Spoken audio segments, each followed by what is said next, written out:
On the night of May 22, 1992, Betty Wilson returned home immediately after her Alcoholics Anonymous meeting.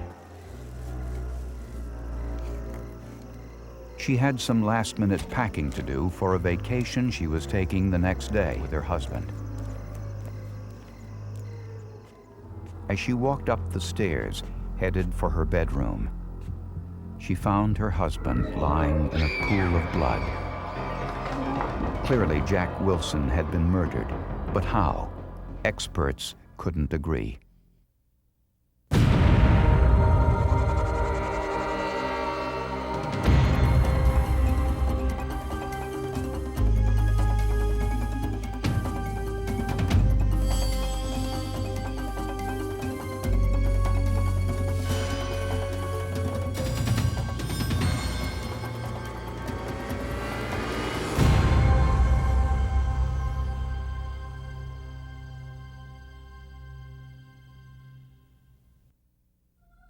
I went up the steps, and as I rounded the top of the stairs with my head down and looking up to turn on the light, I saw Jack lying in the floor.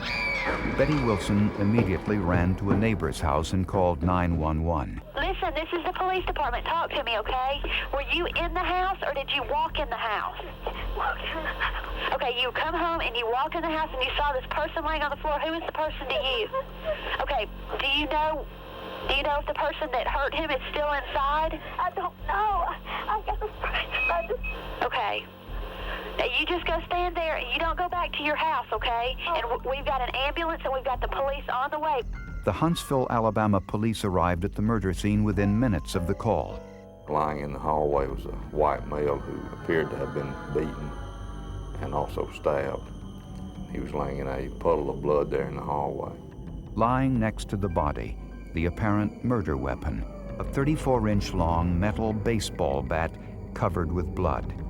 But police couldn't locate the weapon used to stab him. In Jack Wilson's bedroom, the telephone line had been cut, and a green ski mask was found on top of the bed. They also found an open pistol box with ammunition, but no sign of the gun. There were no indications the Wilson home had been explored for valuables. No drawers had been emptied, no closet searched. Jack Wilson's wallet was on the floor near his shoes. There was no cash inside, but his credit cards were. If the motive wasn't burglary, why was Jack Wilson murdered? Wilson was a 55-year-old eye doctor, very successful, well-known, and well-loved in the community. I'd even hate to estimate how many people that Jack treated absolutely free because they needed medical help and they couldn't afford to pay. Jack and Betty Wilson had been married for about 14 years. Each had 3 children from previous marriages. We were happy and satisfied with each other. He met every need that I or my children or my grandchildren had. He was a wonderful person. He was sincere, he was honest, straightforward. He was fun to be with. As police began searching for clues, homicide detectives learned a shocking piece of information. The county sheriff's office had received a tip just the day before. An informant in the small town of Vincent, Alabama, said she overheard a conversation that a man from Vincent had been hired to kill a doctor. That information led police on a long, convoluted journey from the backwoods of Alabama to one of its finest neighborhoods. It ended in a bitter courtroom dispute because of 2 conflicting interpretations of what happened during Jack Wilson's last moments alive. The body of Jack Wilson was transported to the state medical examiner in Birmingham for a routine autopsy. Dr. Joseph Embry noted a series of lacerations on Wilson's head and a fractured skull. Wilson had also suffered a fractured hyoid bone in his neck and a fractured right shoulder with a puncture wound clearly visible. Both arms were fractured. These were defensive-type wounds, indicating Wilson tried to fend off his attacker. and there were 2 stab wounds in his abdomen.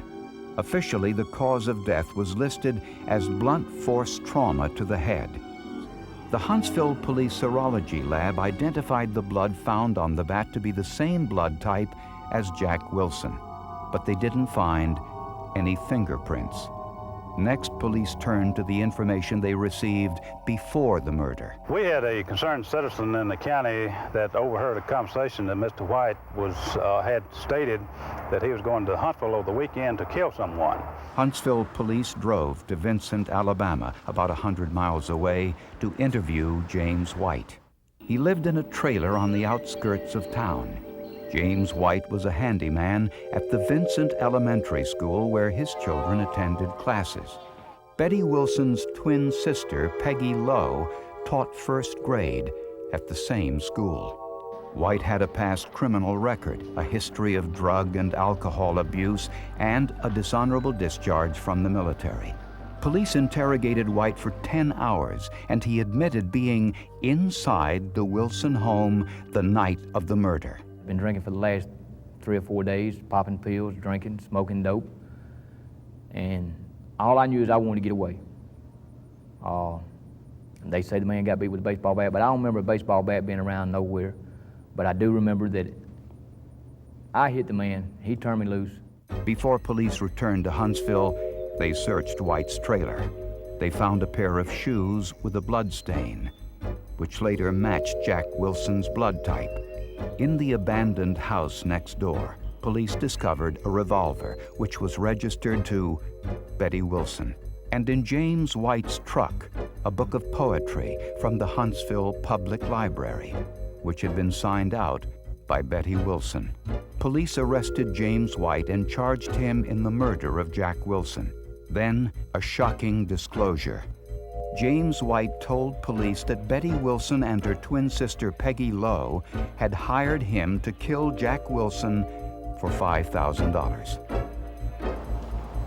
Betty Wilson and Peggy Low were immediately picked up for questioning.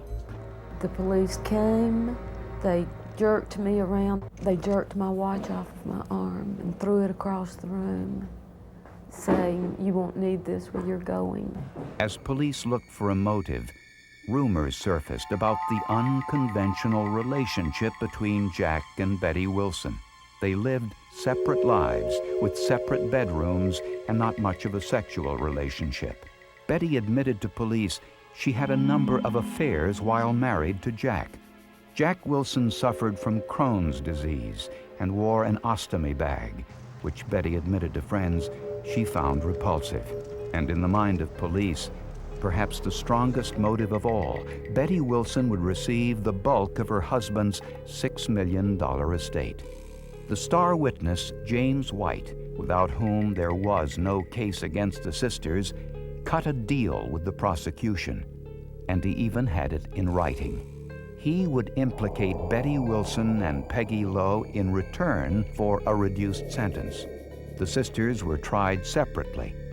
Betty Wilson went on trial first. According to James White's testimony and the prosecution's interpretation of the autopsy findings, James White entered the Wilsons' home and waited in one of the upstairs bedrooms. Jack Wilson arrived home around 5 p.m., and neighbors saw him step out to the front yard to hammer a campaign poster into the lawn with a baseball bat. He then walked back inside the house and headed upstairs to his bedroom. White says he changed his mind and decided not to murder Wilson, but as he was leaving, encountered him in the hallway. The two struggled. White grabbed the baseball bat and struck Wilson in the head.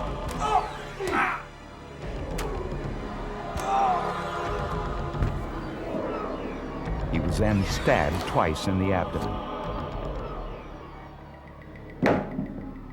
White said Betty Wilson met him outside and drove him to his truck. However, police forensic experts found no evidence of White's hair, clothing fibers, or even a fingerprint inside Betty Wilson's car. Lacking any strong physical evidence, the prosecution attacked Betty Wilson's character, and they subpoenaed one of her ex-lovers to testify about their adulterous relationship. The jury found Betty Wilson guilty of capital murder, and she was sentenced to life in prison with no chance of parole. I think Miss Wilson was convicted on her personal conduct. She couldn't have been convicted on the evidence. I mean, the physical evidence was not there to support it. The prosecution's next task, to try Betty's twin sister, Peggy Low, for the same crime. All of the witnesses and evidence against her would be similar, but what they hadn't bargained for was the testimony of a defense expert who would drop a forensic bombshell: that Jack Wilson was not murdered in the way the prosecution said. 8 months after Betty Wilson was convicted of murder for hire, her twin sister, Peggy Low, went on trial for the same crime. This time, the prosecution couldn't attack the defendant's lifestyle. Peggy Low was a first-grade school teacher. She and her husband were active in the local church, and she was even the lead singer with the church choir. She had a long history of helping those in need. My friends did for me what I couldn't do for myself. When I could no longer cry, they cried for me. When I couldn't pray, they prayed for me. Peggy Low's attorneys had time to look for new evidence and to go over the testimony from her sister's trial. One of the things they noticed was that James White never admitted killing Jack Wilson. The detectives told me that I hit him with a baseball bat or I had to hit him with something other heavy. And I think I told them that I kept reaching until I got something other, and I hit the man and he turned me loose and I left. That was just one of the things that bothered Peggy Low's defense team. The other was the crime scene. How could this man beat this man so badly with a baseball bat that he broke his arms and stabbed him and beat his head terribly, and there not be any blood splatter patterns? The defense took the autopsy report and crime scene photos to Georgia and showed them to Atlanta's deputy medical examiner. And if someone is being struck with a blunt instrument to cause lacerations like this, there's going to be a spray of blood that is not only sprayed when the instrument strikes the head or strikes the arm, but also as the instrument is raised back, there's going to be a spray pattern that will go upwards onto the wall or onto the ceiling. And I was really struck by the fact that I could not really ascertain any significant spray pattern at all. Dr. Sperry agreed to testify at Peggy Low's trial. James White once again told his story, but this time he was severely challenged by the defense. The whole case rested on a man's testimony. The man is a liar, a child molester, shot his own men in Vietnam. He's been on psychedelic drugs. He's a drunk, he's a dope addict, he's a cocaine user. The other strong defense challenge came against the state medical examiner who did the autopsy. The story that the murderer told didn't make sense. Not only did they not make practical sense, they didn't make scientific sense. And I believe that juries like scientific evidence. But the most startling testimony was that of Dr. Chris Sperry. When a blunt instrument of any sort is used to strike the head repeatedly, it is very, very common. In fact, with repeated blows, almost always you will have not only transfer of blood from the lacerations onto the instrument, but hair as well. And finding hair embedded in blood that's on the surface of the blunt instrument, such as the bat, would be very, very significant. There was no hair that I know of that was found on the bat. Parts of skull, I don't know of any, but all they did was the blood typing on the bat. But Dr. Sperry went even further, saying he doubted that the bat was the murder weapon at all. And James White never admitted using the bat. Looking at the injuries that Dr. Wilson had, I felt that the injury pattern, that is the lacerations and the fractures beneath these lacerations, were not of the type that would typically be caused by a baseball bat. Baseball bats cause crushing injuries of the head and will actually crush in the bones of the skull, just like an egg is being crushed. The linear patterns of the wounds to Dr. Wilson's scalp led Dr. Sperry to conclude that it was more likely a fireplace poker that was used on Jack Wilson. This would also explain the puncture wound found on Dr. Wilson's shoulder. This was rather unusual in and of itself, and no one really had an explanation for that particular injury. But when you think about a fireplace poker, that many of them are designed with a sort of a hook or a point that sticks out at a 90-degree angle, suddenly that also made sense, and it fit together with the whole pattern. The autopsy report indicated that Dr. Wilson's hyoid bone had been fractured. Sperry believed Wilson had also been strangled. It didn't make a damn how Dr. Wilson got killed. The question was, who did it? And James White admitted to doing it, whether he stomped him, beat him with a bat, beat him with a stick. But that's the type of bull that experts try and sell to juries. He had a theory that there was 2 to 3 people that brought the body back to the scene and dumped it there on the scene, which was utterly, to me, ridiculous. What killed Dr. Wilson was not the issue. The issue was, did Betty Wilson and Peggy Low conspire with James White to kill Jack Wilson? And Sperry brings in this photograph of something that happened in a book and shows the jury and says, oh, it couldn't have been a bat. What difference does it make? Dr. Wilson was beaten to death. But to convict Peggy Low, the jury would have to believe James White. And if Dr. Sperry was correct, the murder didn't happen the way James White said. There were now 2 scenarios as to how Jack Wilson was murdered. Neighbors saw him on the front lawn around 5 p.m., hammering the political poster into the ground with a baseball bat.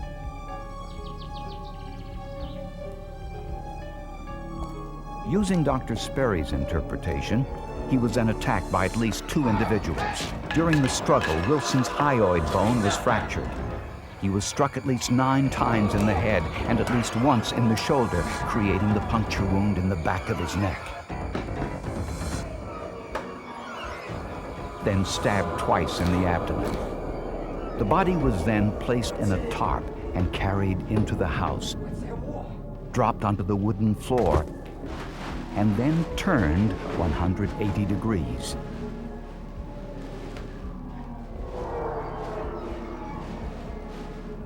His head brushed against the doorway molding, leaving a blood stain and the swirling blood pattern on the floor.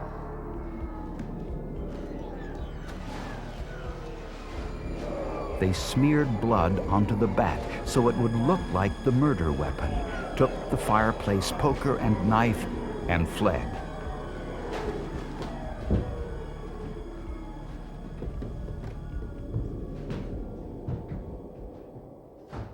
The jury deliberated less than 2 hours. Ladies and gentlemen, have you arrived at a verdict? Yes, sir. Would you read the verdict for me, please? With the jury, found the defendant not guilty. It was such a relief. I cried so hard people thought that she had gotten a guilty verdict. But they were tears of joy and relief. But how could Doctors Sperry and Embry come to such different conclusions? We asked 2 board-certified forensic pathologists to review the autopsy report as well as the crime scene photographs. They both agreed the autopsy Dr. Embry performed was flawless. It just wasn't enough. Forensic science begins at the crime scene, and the fact the police and the prosecution never showed Dr. Embry the bat or the crime scene photographs until just a few days before the first trial was a serious mistake. Both experts suggested that a thorough forensic examination of the crime scene might have revealed the cause of the puncture wound on Wilson's shoulder, but the 2 experts disagreed about the bat. One was bothered by the lack of Jack Wilson's hair on it. The other wasn't. Dr. Walter Hoffman feels the lack of a thorough forensic crime scene examination opened the door for the defense. If the law enforcement agency doesn't ask for help and does it all on its own and then ships the body in for autopsy, a certain vital amount of information has been lost. You lose the ability to really evaluate the scene as it is found in the virginal state before anyone has walked around it and done anything with it. Dr. Embry, who performed the autopsy on Jack Wilson, didn't visit the crime scene. Although Dr. Embry continues to stand by his findings, he declined the opportunity to defend those findings for this program. After Peggy Low's acquittal, James White recanted his confession. In a signed affidavit, he said he never met or even spoke with Betty Wilson, that he was never propositioned by Peggy Low to murder Dr. Jack Wilson, and that he made it all up. But he now says he was coerced into signing that statement and has gone back to his original version. He remains in an Alabama prison, eligible for parole in just a few years. I pleaded guilty to the case, but I didn't kill the man, but I knew about the situation. So in a sense, I feel like that I'm here for the right reason. James Denison White would have sold his soul to get a good deal and avoid the electric chair. I believe that's exactly what he did. 2 sisters, 2 trials, the same forensic evidence, yet 2 different verdicts. Betty Wilson has been in prison for the last 4 years, serving a life sentence with no chance of parole. Her first appeal was turned down. Another is pending. Peggy Low hopes for the day her sister will get a new trial. There's nobody there who cares anything about her. There's nobody to put their arms around her. There's nowhere for her to cry. There's no privacy. And the more things like that I realize, the more pain I feel for her. It was a nightmare and it hasn't ended yet. I don't know that it'll ever end. Not for me, not for my children, for my precious grandchildren or my mother. It'll never end. Never.